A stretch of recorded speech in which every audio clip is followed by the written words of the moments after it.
Te louvamos, meu Deus, te adoramos, Jesus. Te agradecemos, em nome de Jesus. Você pode se sentar bem rapidinho. Quero compartilhar uma palavra objetiva com a igreja. Crendo que a escola de oração é assim, né, gente? É mais louvor, é mais oração. A palavra a gente ouve, né, nos posiciona. E já já nós voltamos a orar de novo. Então o pessoal do louvor fica perto aí, ou fica aqui ou fica perto, né? Porque é bem pertinho que a gente precisa estar para poder voltar já já com relação a mais um período de oração.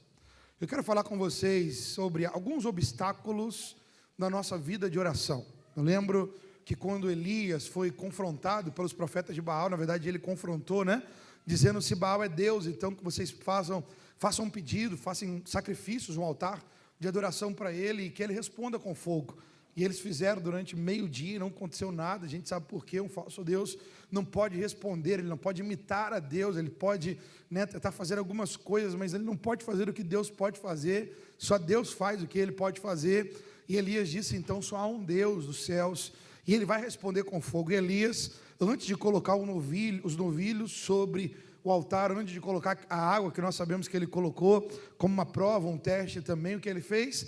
Ele pegou o altar, ele colocou 12 pedras, simbolizando as 12 tribos de Israel, mas ele edificou o altar, ele arrumou o altar, ele organizou o altar. Isso quer dizer que a nossa vida de oração, ela é uma criação de um altar para Deus, aonde nós oramos, né? A mulher samaritana perguntou: Jesus, os judeus dizem que é no templo, e os samaritanos dizem que é no monte, aonde? Jesus vai responder dizendo: vem a hora, já chegou, em que os verdadeiros adoradores adorarão o Pai em espírito e em verdade.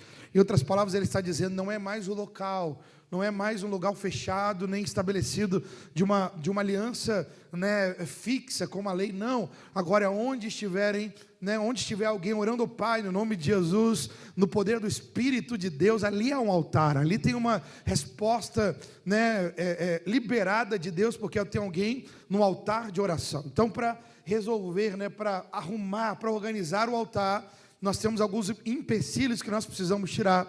E eu quero falar sobre 5 obstáculos na vida de oração que nós podemos meditar nesse texto e já voltarmos para a oração. Bom, o primeiro obstáculo é um pouco óbvio, mas nós precisamos voltar o nosso coração para a palavra de Deus para nos mostrar isso aqui. O primeiro obstáculo para a nossa vida de oração que nós precisamos, né, jogar fora para deixar o altar bem erguido é não ter uma vida religiosa apenas na vida de oração. Então o primeiro obstáculo é religião sem um relacionamento íntimo com Deus.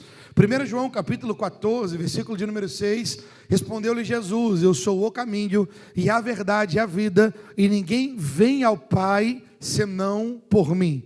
O que a Bíblia está dizendo para nós? Que só podemos chegar ao Pai levados pelo Filho. Às vezes nós achamos que estamos tendo uma vida piedosa, mas na verdade nós estamos tendo mais comportamentos religiosos do que uma vida de verdade de oração. Quando nós temos aquelas manias: não, eu passei na frente de uma igreja, né, fazia o terço, agora eu faço uma oração ou alguma coisa.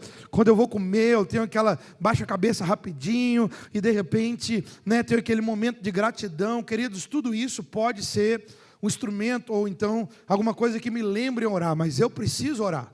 E Jesus está dizendo: ninguém vê ao Pai a não ser por mim, eu sou o caminho, a verdade e a vida, e ninguém vai ao Pai a não ser por mim. Então, nenhum trejeito religioso, nenhum escrito dentro de casa, nenhuma peça, nem que seja de Israel. Eu tenho, pastor, lá o cajado de Moisés lá em casa, eu tenho a água do Rio Jordão, eu tenho a foto de Jerusalém, ali é o lugar da minha, né, espiritualidade. Não, irmãos, não é mais o nosso lugar da nossa espiritualidade. A nossa espiritualidade, ela foi liderada por Jesus na redenção.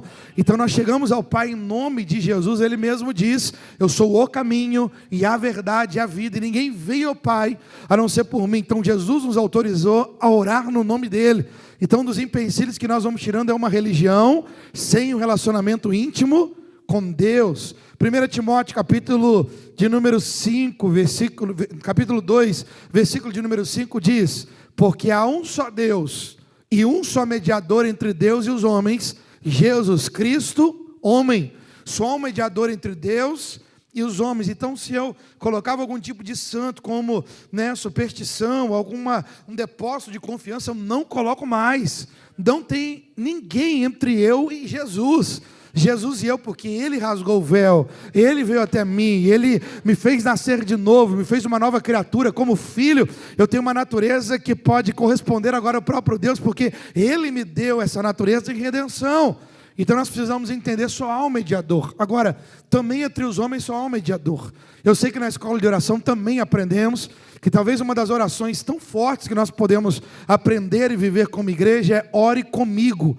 Porque Jesus mesmo diz, quando dois concordam acerca de qualquer coisa, o Pai concede do céu. Então tem momentos que eu preciso que você me apoie em oração.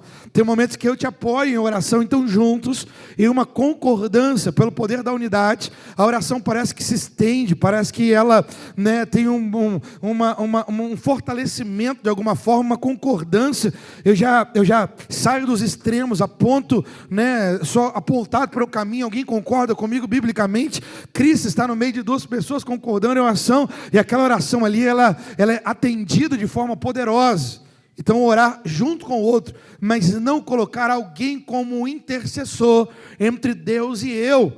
Senão eu espero dizendo: será que o pastor está orando por mim? Será que aquela irmã de oração está orando por mim? O dia hoje está ótimo, eles estão orando. Não, o dia está péssimo, eles não estão orando. Não, irmãos, eu e você somos chamados para uma vida prática e poderosa de oração diariamente na nossa vida. A gente não pode terceirizar. O que a gente não pode terceirizar? Bom, você terceiriza às vezes fazer a refeição, a gente vai no restaurante, terceiriza lavar o carro, né? Aqui nos Estados Unidos é um pouco mais difícil, mas no Brasil a gente praticamente nem lava o carro, toda hora a gente coloca alguém para lavar, né? Você leva o cachorro no pet, tudo é terceirizado muitas vezes, mas a gente não pode terceirizar a adoração. Chegamos à igreja dizendo: o grupo de louvor está ali, então está garantida a adoração. Não, a música, o louvor, sim, mas a adoração é feita por cada um de nós em espírito e verdade. Então não há como terceirizar.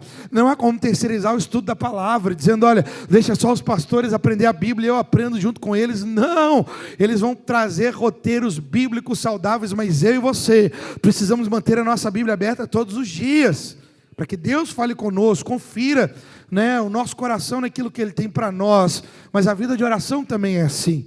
Então às vezes nós colocamos alguém, e isso achamos que é uma expressão de suporte, às vezes é uma religiosidade, porque há um só mediador entre Deus e os homens, Jesus Cristo. Agora, olha uma outra expressão de religiosidade. Um texto diz em Lucas capítulo 18, versículo 11 a 14, olha o que a Bíblia diz: o fariseu, posto em pé, orava de si para si mesmo dessa forma, dizendo: ó Deus, graças te dou, porque não sou como os demais homens, roubadores, injustos, adúlteros, nem ainda como este publicano.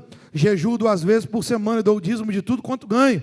O publicano, estando em pé, longe, não ousava nem ainda levantar os olhos ao céu, mas batia no peito dizendo: ó Deus, ser propício a mim, pecador. Olha o que Jesus diz: digo-vos que esse desceu justificado para a sua casa, e não aquele, porque todo o que se exalta será humilhado, e o que se humilha será exaltado. Como é que nós sabemos que o fariseu tinha um comportamento religioso? Porque a Bíblia diz que, posto em pé, orava de si para si mesmo. Meu Deus do céu, como isso pode ser um perigo para nós.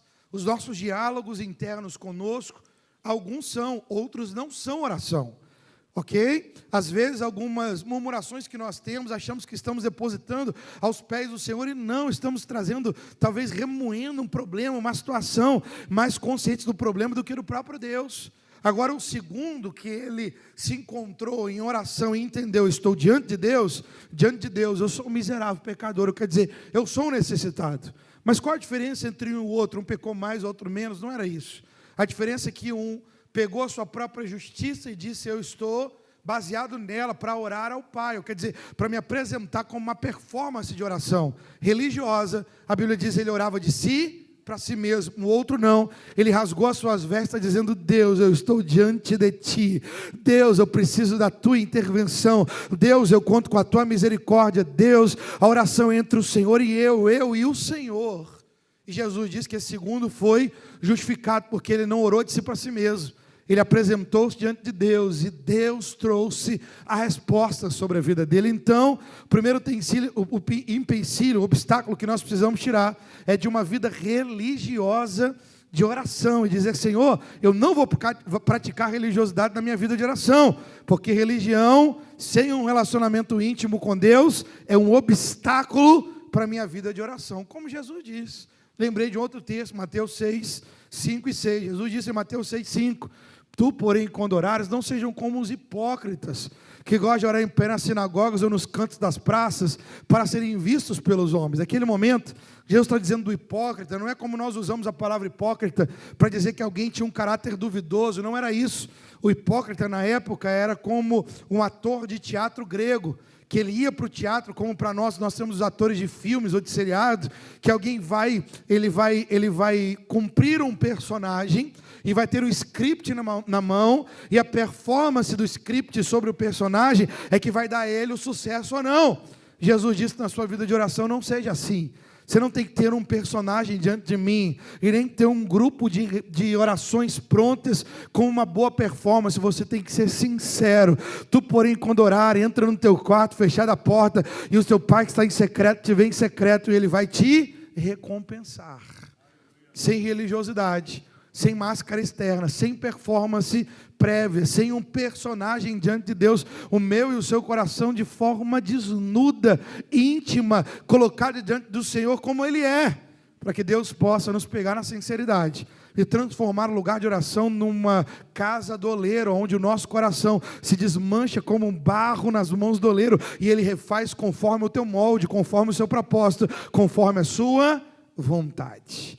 Então, primeiro obstáculo, religião, sem um relacionamento íntimo com Deus. Segundo obstáculo que nós precisamos tirar, deixar o Espírito de Deus nos levar ao lugar de arrependimento, arrancar de nós, é o pecado, irmãos, o pecado. Isaías capítulo 59, versículo 2, Isaías capítulo 59, versículo 2 diz: mas as vossas iniquidades fazem separação entre vós e o vosso Deus, e os vossos pecados encobrem o seu rosto de nós, para que não vos ouça. Olha que coisa terrível. Uma vida de pecado é uma escolha de vivermos longe de Deus. Deixa eu repetir. Uma vida de pecado é uma escolha de vivermos longe de Deus. Olha o que eu vou dizer: uma vida de oração nos afasta do pecado. Uma vida sem oração vai nos atrair mais ao pecado. Mas olha o que também ao contrário é verdadeiro: o pecado vai nos afastar de uma vida de oração. Então, lógico, a vida de oração nos atrai a Deus, porque diante dele, ou junto com ele, comunhão com ele, é ele que nos santifica e nos faz fortes para vencer o pecado. Somos nós que resolvemos por nós mesmos. Mas espera lá, depois de um período de oração, onde a santidade de Deus me santifica, a minha escolha de andar concordante com Deus na minha vida, quer dizer, o menos pecaminoso, um caminho de menos pecado possível, é uma escolha de eu dizer: Senhor, entre um encontro e outro, entre uma vida em comunhão com o Senhor, eu não quero me afastar de Ti para depois voltar. Eu quero, santificado pelo Senhor, escolher estar ao Teu lado, em concordância contigo, conectado contigo. Então, quando eu digo não ao pecado, eu estou dizendo sim a uma proximidade de Deus constante e contínua. Quando ninguém está vendo, eu digo não ao pecado, eu estou dizendo sim para Deus. Senhor, eu estou dizendo não para essa proposta que vê aos meus olhos, ou diante de mim, ou essa escolha pecaminosa. Pode ninguém ver ou ninguém saber, mas eu estou me guardando para Ti. Quanto mais eu digo não pecado, mais eu me aproximo do Senhor, ou me mantenho perto do Deus que me atraiu para si. Mas ao contrário é verdadeiro: pecados ocultos, principalmente esses, vão nos separando da intimidade com Deus. E quando nós acumulamos esses pecados e vamos orar, pecado oculto não é só aquele que a gente não sabe, aquele que a gente sabe, mas esconde. Ele é escondível, Ainda que não existe pecado escondido, porque uma hora, mesmo Moisés matando um egípcio no soco, achando que vai enterrar na areia, vai vir um vento do tempo, vai soprar essa areia, e o cadáver vai vir afora, todo mundo vai ver aquilo que fizemos escondido. Então só tem como resolver pedindo, indo para o Senhor, debaixo do perdão dele, do arrependimento, se livrando. Então não tem como esconder uma vida de pecado, mas aqueles pecados que demoram vir à tona, quando nós o acumulamos de forma deliberada, ele nos afasta, esses pecados nos afastam de uma comunhão genuína com Deus. Mas de novo eu digo, o contrário é verdadeiro. Quando eu digo não ao pecado, quando ninguém está vendo, eu estou dizendo sim para Deus, no altar de comunhão, dizendo: Jesus, eu escolho pelo Senhor. Eu escolho guardar o meu coração em santidade para Ti, porque Jesus, Ele vai falar lá no Sermão do Monte, bem-aventurado os limpos de coração, porque estes verão o Senhor. Como eu me limpo? Na oração, me aproximando de Deus. A santidade dEle é que me santifica. Eu repito, não é eu que me limpo e vou a Deus, não, é Ele que me lava. Mas pós a oração, o que eu faço vai me atrair mais a Deus, me manter conectado, ou vai me distanciando aos poucos sem eu sentir. Uma vida de pecado é uma escolha de vivermos longe de Deus. Salmo de número 66, versículo 18 diz: se eu no coração contemplar a vaidade, o Senhor não me teria ouvido. O que o salmista está dizendo? Existe uma arma que mata mais do que arma de fogo, bomba, ou qualquer tipo de artefato mortal. Sabe qual é? É um ser humano desligado de Deus e no pecado. Está aí a arma mais mortal que o mundo pode conhecer. Nós sabemos a notícia do mundo e sabemos do que o pecado pode fazer no coração do homem. Mas 2 Coríntios capítulo 7, versículo 10 diz: porque a tristeza, segundo Deus, produz arrependimento para a salvação, que a ninguém traz pesar, mas a tristeza, segundo o mundo, produz morte. O que é a tristeza segundo o mundo? É o fruto de uma vida pecaminosa que me leva à perda da comunhão e às consequências de uma vida em pecado. É a tristeza da morte. Mas a tristeza segundo Deus, ela gera arrependimento. O segredo de entrarmos no lugar ou níveis maiores de oração é quando começar a doer no nosso coração, quando Jesus começa a colocar luz em áreas que estavam ocultas, ou Ele vai nos convencendo a abrir mão de algo, ou tentando nos tirar, ou tirar de nós aquilo que não agrada a Ele, ou que não tem a ver com a nossa na nossa caminhada com Ele, e nós não, vamos dizer, nós não vamos contra Deus, mas deixamos Deus, o Espírito de Deus, operar essa obra de arrependimento. Irmãos, dói na hora da confissão, dói na hora do arrependimento, dói na hora da entrega, dói na hora da renúncia, dói na hora de dizermos: Senhor, perdão, mas tira isso de mim, dói na hora. Mas depois é vida, é uma tristeza que promove vida, porque é um arrependimento que nos limpa e faz com que o pecado não tenha mais operação sobre nós. E nós estamos agora livres para viver uma vida poderosa de comunhão e oração diante de Deus. Terceiro obstáculo da vida de oração que nós precisamos deixar Jesus arrancar nessa noite é o orgulho, irmãos, é o orgulho. O orgulho é um negócio sutil demais, é como alguém que tem bafo, quase ninguém que tem percebe que tem, mas os outros que estão ao lado, todo mundo vê que tem, e aí fica um problema no convívio, porque o outro não se percebe mais do que eu, e não quer falar, ou então eu não quero entender que o orgulho é a mesma coisa no símbolo, na figura. Eu posso manifestar esse orgulho e não perceber, porque a arrogância, ela me impede de perceber a mim mesmo, diante de Deus, diante de mim, diante dos outros, né? Tiago capítulo 4, versículo de número 6, olha o que a Bíblia diz: antes Ele dá maior graça, pelo que diz, Deus resiste aos soberbos, mas dá graça aos humildes. O que o orgulho faz então? Olha o que eu vou dizer: um coração vazio de si mesmo, reconhece que precisa estar cheio de Deus. Tiago está dizendo, um coração orgulhoso não cabe mais de Deus, mas o orgulhoso precisa tanto de Deus do que o outro que também entende que precisa. Por que ele não recebe? Porque ele rejeita o seu estado de necessidade.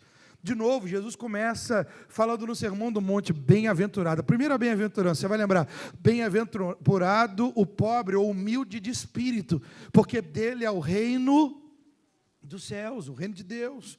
O que a Bíblia está dizendo para nós? Que quando nós estamos diante do Senhor, dizendo: Senhor, nada de mim mesmo me satisfaz, mas tudo o que eu preciso vem de Ti. Eu estou aqui como alguém desnudo diante do Senhor, dizendo: Tu és o meu único provedor. Se o Senhor me provê, eu tenho. Se o Senhor não me provê, eu não tenho. Eu dependo de Ti, do Teu reino, do Teu governo na minha vida. Irmãos, a esse coração que se entrega ao Senhor em oração, É esse coração que Deus faz com que as suas bênçãos venham a residir.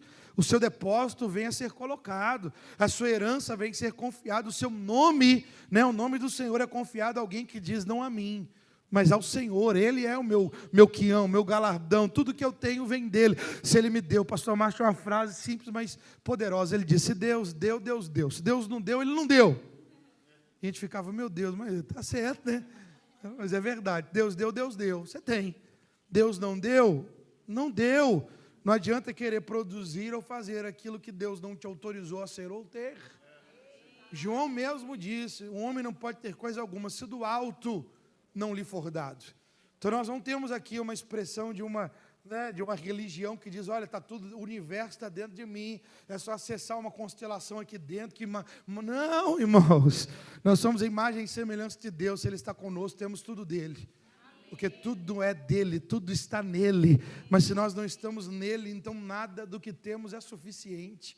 Nem a nós, nem ao outro. Deus parece que olha, quando alguém está com o coração soberbo, eu fico imaginando Deus, olha o que eu vou dizer, pelo amor de Deus, é só para colocar numa figura, ele não desespera não, mas eu fico imaginando Deus suando frio, dizendo: não pode acontecer de novo, porque não querubim da guarda ungido que eu dei tanto, e que eu criei, porque toda a criação está debaixo de um só comando, porque dele, por meio dele, para ele são todas as coisas. Tudo o que foi criado é regido por esse princípio, nos céus, na terra e debaixo da terra. Tudo que Deus criou, ele funciona bem, porque dele, por meio dele, para ele. Tudo que vem de Deus funciona, né, no meio de Deus, é sustentado por Deus, e no final vai frutificar para a glória de Deus. Esse querubim começou a olhar para si mesmo e deixou de olhar para Deus. E Deus achou orgulho nesse coração. Toda vez que o orgulho toma o coração do ser humano, parece que Deus olha e diz: eu conheço esse gabarito, é o gabarito da morte, da destruição, da rebelião, da rebeldia. Eu preciso dar logo um remédio para ele ou para ela sair desse lugar. Quando nós aceitamos o remédio, o nosso coração se alinha diante de Deus. Quando nós não aceitamos, nem Deus pode convencer um coração que está cheio de si mesmo e não quer esse lugar de arrependimento. Jesus chega para os fariseus e diz: eu não vim para os sãos, eu vim para os doentes. Mas ele está falando sobre uma expressão espiritual. Agora, irmãos, espera lá. Romanos capítulo 3 vai dizer que todos pecaram e todos carecem da glória de Deus. Então existia alguém mesmo debaixo da lei de Moisés, algum fariseu daquele, saduceu, escriba, seja lá o que fosse, que estava saudável espiritualmente a ponto de dizer: eu estou à altura do Messias, eu não preciso dele, ele não precisa ser meu médico. Toda a humanidade, principalmente os religiosos, estavam sobre uma operação de doentes espirituais, mas por causa do orgulho não perceberam o diagnóstico da lei. Quando Paulo assim nos diz, quando a lei operou ao coração dele zeloso, ele dizia: miserável homem que sou, quem me livrará do corpo dessa morte? Eu quero dizer, a lei diz o quanto eu estou contaminado pelo pecado, mas eu preciso do Salvador de Deus, ou Deus Salvador, para tirar de mim essa operação. Eu preciso dele. O nome disso é humildade. E os outros, por causa do orgulho, tiveram acesso ao Cristo, mas não tiveram o que o Cristo tinha para dar, por causa de uma estrutura chamada orgulho. E às vezes nós levamos isso ao lugar de oração, e não percebemos o quanto estamos sendo resistidos por Deus, porque Deus diz: primeiro eu preciso mudar a sua postura, para depois te entregar aquilo que eu já preparei para você. Se você deixar eu te quebrantar, não é nem quebrar, hein, gente, quebrar é a circunstância. Se eu deixar te quebrantar, e o seu coração estiver alinhado comigo, ao ponto de você depender apenas de mim, então é nesse lugar. Há uns anos atrás eu estava num período de oração, dizendo: Jesus, me dá uma direção, me dá uma resposta. E eu fui convencer Deus. Eu falei: Deus, deixa eu te convencer aqui, vem aqui na escola de oração. Parece que eu estou mais pertinho na escola de oração. Deixa eu falar com o Senhor. Senhor, me dá logo a direção, e me dá a direção, porque se eu tiver a tua direção, eu vou fazer aquilo que é a tua vontade, eu não vou errar, não vou pecar contra ti. E aí, depois de um tempo de silêncio, borbulhou no meu espírito a voz do Espírito Santo dizendo: sabe por que você não percebeu a minha direção ainda? Porque você está confiando mais na direção do que no direcionador. Se você inverte os valores, nem aquilo que é meu você vai poder usufruir. E eu voltei em oração chorando, falei, meu Deus, perdão. Eu quero lembrar do salmista que diz, ainda que eu andasse pelo vale da sombra da morte, eu não vou temer mal algum, porque tu estás comigo. Ou quer dizer, a estratégia de Deus, mesmo sendo de Deus, é segundo plano, porque o Deus da estratégia é mais importante para nós no lugar da resposta. E como nós enxergamos isso? Lugar de oração. Um outro momento eu estava lá no Moriá, meu Deus do céu, Moriá a gente quebra também lá em Belo Horizonte. É igual a escola de oração aqui. E aí eu estava lá, eu falei, meu Deus, que bênção. Estou aqui ouvindo tanto testemunho, mas o senhor não me pegou ainda, né? Onde o senhor vai me pegar aqui? E de repente eu vi um pastor falando que ele foi quebrado na justiça própria. Eu falei, não, Senhor, ele que é justiceiro, eu sou crente, eu sou obediente. E o Senhor falou comigo assim, deixa eu te provar que você não é. Olha só como é que Deus quebra o nosso orgulho, deixa eu te provar que você não é. Algumas vezes eu te dou verdades para que você possa proclamá-la em pregação na igreja local, e você não faz. Sabe por que você não faz? Porque você tem medo que a sua reputação seja questionada por quem não gosta da mensagem que eu te entreguei. E eu pensei naquilo que Deus tinha me dado, e como eu dei uma floreada para falar, e tirei muito do que Deus tinha me entregue, exatamente para não confrontar, para que o meu nome não ficasse, vamos dizer assim, questionado, para que eu ficasse ainda o queridinho da galera, naquele momento. E o Senhor falou comigo, toda vez que você faz isso, você sai do lugar onde eu posso ser o seu justificador. E o nome disso é orgulho. A resposta não veio, a continuação, ela não pode ser liberada, porque você ainda está no lugar de autojustificação. Se você for honesto e sincero diante dos homens, a partir daquilo que eu te dei, então eu posso te confiar ainda mais, porque você vai crer que eu sou o seu justificador. Meu Deus, eu pus a cara no pó, eu falei, Jesus, Jeremias diz lá em Lamentações, põe a tua cara no pó e dá esperança, vem em mim, Senhor, eu estou aqui para me quebrantar. O orgulho muitas vezes impede a operação de Deus, e nós temos que deixar Ele nos esvaziar desse lugar, como o Provérbios 16:5 diz, abominável é o Senhor todo arrogante de coração. É evidente que não ficará impune. Salmo 101, versículo 5 diz, ao que as ocultas calunia o próximo, a esse destruirei, e a quem olhar altivo e coração soberbo não o suportarei. Já deixamos o Senhor então tirar o orgulho, ou deixamos esse tempo de oração aqui nessa noite. Quarto obstáculo que nós precisamos deixar com que Jesus tire de nós é os relacionamentos rompidos. Olha que interessante, 1 Pedro capítulo 3, versículo 7, diz, maridos, vós igualmente, as esposas vão gostar, principalmente a minha aqui, que eu estou lendo esse texto. Maridos, vós igualmente, vivei a vida comum do lar. Na versão lá de casa é, lavai a louça e tirai o lixo no dia e na hora certa. Olha só, hein? Lá em casa está essa versão. Com discernimento, tendo consideração para com a vossa mulher, como parte mais frágil. Tratai-a com dignidade, porque sois juntamente herdeiros da mesma graça de Deus. Olha o finalzinho! Para que não se interrompa as vossas orações. Aleluia, aleluia aos homens.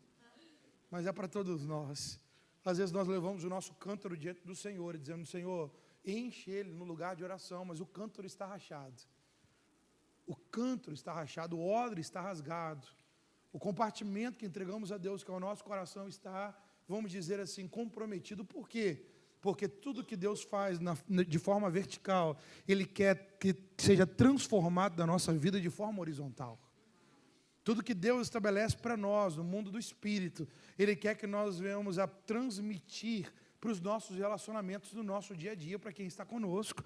Jesus disse, não se acende uma candeia para colocar debaixo do alqueire, mas no velador para que ilumine toda a casa. Às vezes, nós temos muito para receber de Deus no monte da oração, mas às vezes nós precisamos entender que é no monte da oração que Deus me dá para que eu transborde para o outro. Se eu transbordar para o outro numa vida de relacionamentos saudáveis, Deus vai continuar me dando até transbordar. Quem ora de forma solitária, ora e a resposta vai alcançar ele está solitário. Mas quem ora representando a sua família, porque está em comunhão, guerreando por ela. Quem ora representando o seu GC, porque está em comunhão e representando a ele. Quem ora conectado à igreja local, né, vai receber a resposta do tamanho da igreja local, do tamanho do GC, do tamanho da família e do tamanho de quem você permanece em conexão saudável.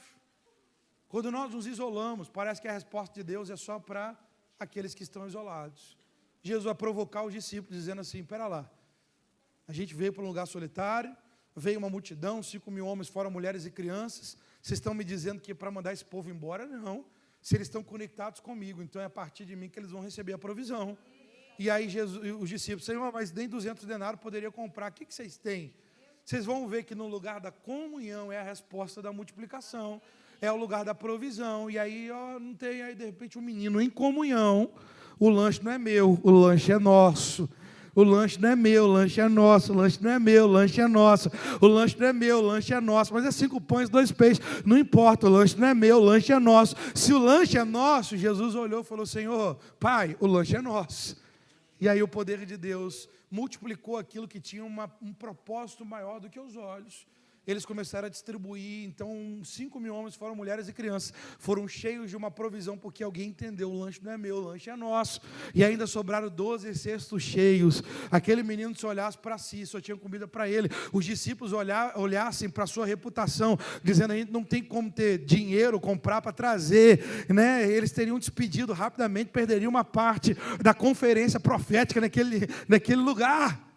Mas porque eles estavam sobre a ordem do Senhor, dizendo em comunhão, que a resposta de Deus alcança quem está conectado em comunhão e unidade.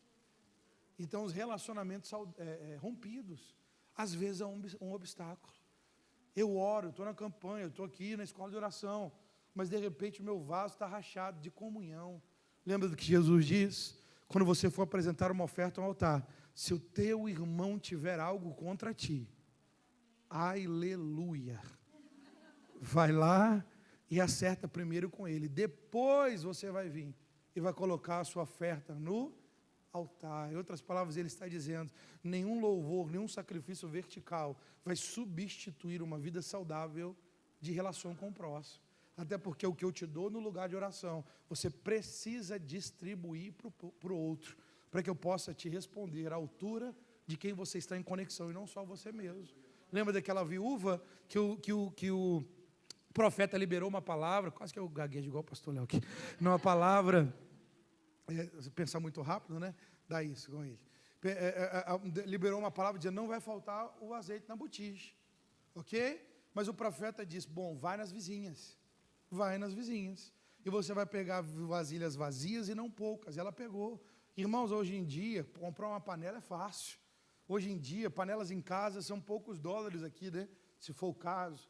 Agora imagina naquela época, como se fosse cada panela era uma airfry, né? Lá no Brasil, me pouco. Imagina que fosse aqui uns 200, 300 dólares. Porque era difícil o material, difícil a confecção. Agora imagina você no lugar, né, daquelas vizinhas, alguém te pedindo a sua airfry top emprestada. E a Bíblia diz que ela pegou emprestado. E não faltou a multiplicação do azeite até que as vasilhas estivessem todas elas cheias e acabadas. Isso quer dizer que o milagre não foi proporcional a simplesmente a primeira botija.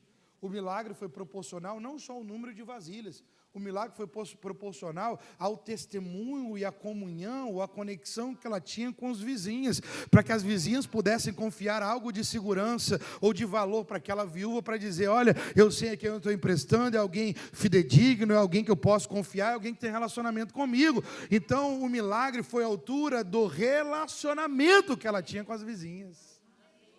Às vezes nós estamos vindo e buscando sozinhos e recebendo sozinhos. O Senhor está dizendo, se conecte com outros. O ajuste os seus relacionamentos, porque aí você vai ser resposta para uma comunidade, você vai ser resposta para uma casa, você vai ser resposta para uma nação, você vai ser resposta para o seu colega de trabalho lá, você vai ser resposta para alguém que está aqui. Meu Deus do céu, como é bom ouvirmos a voz do Senhor e mesmo apanhando da palavra, a gente diz, aleluia, Jesus, é comigo mesmo.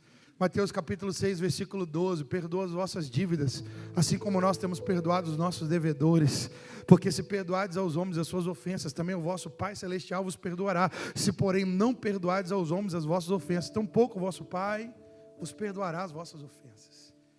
O altar, ele não é só vertical, ele também é horizontal.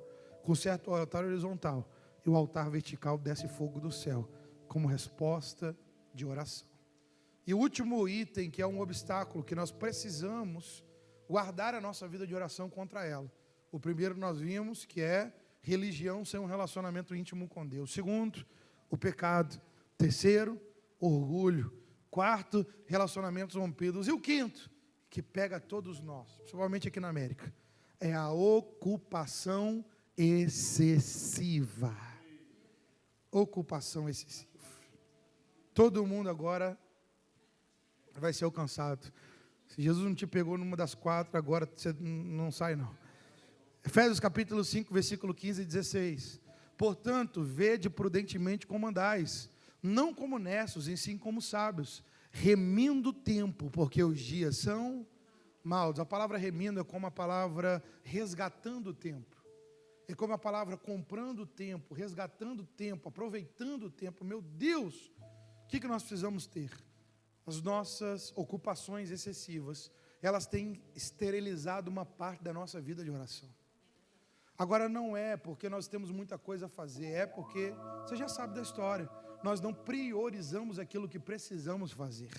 Em Marcos capítulo 1, versículo 35, Jesus, a Bíblia diz, olha o que a Bíblia diz sobre Jesus, que ele acordou alta madrugada e foi para um lugar a sós, à parte, em oração. E aí no versículo 36, 37, depois você pode ler e vai ver lá depois, que a Bíblia diz que Pedro, em nome dos discípulos, vai procurar Jesus, dizendo, Senhor, muitos te procuram. Por que Jesus levantou alta madrugada e saiu para um lugar à parte de oração? Porque ele imaginou assim, antes do povo acordar, e já me mandar um monte de zap, o SMS, né, que usa muito aqui, SMS. Eu vou fazer o seguinte, eu vou antes dos compromissos com os homens, eu vou preservar o meu compromisso com meu Pai Celestial. E ponto, irmãos, não tem conversa. Não tem conversa. O que a tecnologia fez conosco? Ela nos adiantou em muito a resolução das tarefas. Só que nós, em vez de gastarmos mais tempo nos relacionamentos de qualidade com Deus e com quem está próximo, nós estamos usando a tecnologia para resolver ainda mais problema. Então o que fazíamos antes era 1 hora, gastávamos 1 hora para resolver 10 coisas. A tecnologia nos fez avançar, hoje nós resolvemos 50, 60, e a tecnologia só vai avançar, não vamos colocar 100 coisas em 1 hora. Agora 100 coisas de 1 hora não pode ser comparado com o tempo em que nós precisamos dar de qualidade a Deus. Posso dizer uma coisa para ir para o encerramento?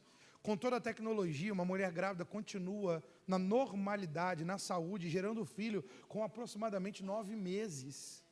Pode ter a química que for, pode ter o raio-x que for, pode ter o morfológico lá, tudo certo. Irmãos, ninguém conseguiu acelerar, não tem mulher grávida e dando à luz com 3 meses de forma saudável, não dá. Porque Deus colocou um princípio, para gerar, precisa ser um tempo de qualidade, para que a semente possa maturar, e a maturidade da semente vem um fruto que permanece. E ponto. Você vai lembrar lá de Jesus falando, o semeador saiu a semear. Uma parte da semente caiu à beira do caminho. Qual o problema da terra da beira do caminho? Pisada. A semente não penetra, não tem profundidade. A segunda é um solo cheio de pedra, veio e penetrou, mas a penetração foi curta. Quando o sol veio, já queimou. Ela nem produziu uma árvore. A outra caiu em espinhos e abrolhos. Ela morreu na terra, ela produziu uma árvore, mas quando ela precisava dos nutrientes como algo prioritário para aquele solo, começou a ter que dar os seus nutrientes às ervas daninhas, porque estava cheio de espinhos e abrolhos. Os espinhos e abrolhos sugaram uma parte dos nutrientes. A árvore cresceu, mas ela não frutificou. Talvez seja o símbolo mais frustrante. Tem aparência, mas não frutifica. Está presente, mas não avança. Está no lugar, mas não cresce. Meu Deus, por quê? Porque é o lugar da superficialidade, não é o lugar daquilo que é de Deus crescer e frutificar na nossa vida. Mas a Bíblia diz que a semente que caiu na boa terra, por que ela amou a boa terra? Primeiro, porque já foi arada, rasgada, e por isso já foi acessado o lugar da profundidade. Segundo, boa terra, uma terra adubada, quer dizer, muito material orgânico já morreu ali. Isso quer dizer, Jesus dizendo, você quer ser meu discípulo, venha, negue-se a si mesmo, tome a sua cruz e siga-me. Ou quer dizer, uma vida frutífera de oração com Deus, é um lugar onde nós já renunciamos muito de nós para viver o que de Deus tem para as nossas vidas. Um dia eu perguntei para o pastor Paulo César, nosso discipulador lá em Belo Horizonte, pastor, quem é que faz mais a vontade de Deus na igreja? E aí eu achei que ele ia falar os adolescentes, as mulheres, o casado, o solteiro. E ele disse, filho, quem mais gasta tempo com Deus é aquele que vai convencido por Deus a viver a sua vontade. Eu falei, meu Deus, já foi a primeira, vamos à segunda. pastor, o segredo da vida de oração. Ele falou, não tem segredo. Eu falei, pronto, eu queria um segredo depois de 50 anos de ministério, 60. Ele vai me dar um atalho, vai dizer, não, filho. Sabe qual é o lugar da oração eficaz? Ele diz, é quando o intercessor sabe que ele não sabe orar, mas ele gasta tempo suficiente com Deus para receber de Deus a oração, que vai mover o coração de Deus, porque ele vai fazer a oração segundo a sua vontade. É o lugar da profundidade. E as tarefas excessivas estão tirando isso de nós. E para completar, eu prometo que agora a gente não vai orar. Lembra de Elias? Eu comecei com essa história. Elias, quando ele foi clamar fogo do céu, a Bíblia vai dizer para nós que ele erigiu um altar. 12 pedras, representando as 12 tribos. Ele coloca os novilhos. E o que ele faz? Antes, olha que coisa linda. Antes de clamar a Deus, para Deus mandar fogo do céu, depois que os baalitas lá, né, os de Baal já tentaram meio-dia, não conseguiram nada, o falso Deus não respondeu, ele ergue o altar, ele coloca os novilhos, o que ele faz? Ele pede para trazer 4 vezes o grupo de 3 jarras, 3 vezes o grupo de 4 jarras, e ele vai lá e pede 3 jarras, não, como é? 3 vezes o grupo de 4 jarras. E ele pede, bota a água em cima do novilho. E aí colocaram 4 jarras, blu, blu, blu, blu, blu, blu, encheram, ficou cheio. Olha isso aqui, hein? O novilho está cheio, a lenha cheio d'água. Colocaram, ele manda de novo, vem a segunda vez, os 4 jarros, e blu, 4 jarros. Vem pela terceira vez, 4 jarros. Os 4 jarros representavam as ofertas de libação, de sacrifício também do povo, eram 12 tribos, 4, 4, 4, vai lá 12. Alguém já disse, e pode ser isso mesmo, em primeiro lugar, que Elias está dizendo, Deus, eu estou te provando diante deles, por quê? Porque o que é fácil, outro Deus poderia fazer e nem fez, mas o Senhor não faz o fácil, o Senhor faz o impossível, porque colocar fogo numa lenha seca, talvez outro poderia, mas só o Senhor pode colocar fogo numa lenha molhada, num sacrifício molhado. E a Bíblia diz que tinha água até ao rego, quer dizer, até a beira, né, do corte que eles tinham feito, tinha água lá empoçada. Mas eu posso dizer o que eu entendo desse texto? Olha só, a Bíblia vai dizer para nós que quando ele faz essa prova, tem 3 anos e meio que Deus o autorizou para liberar uma palavra: não vai chover em Israel. Para que vocês saibam que Deus é Deus e que Ele que controla o tempo, não são outros deuses. Não vai chover durante um período. 3 anos e meio de seca. 3 anos e meio sem chover. Agora você imagina, volta lá para o sacrifício.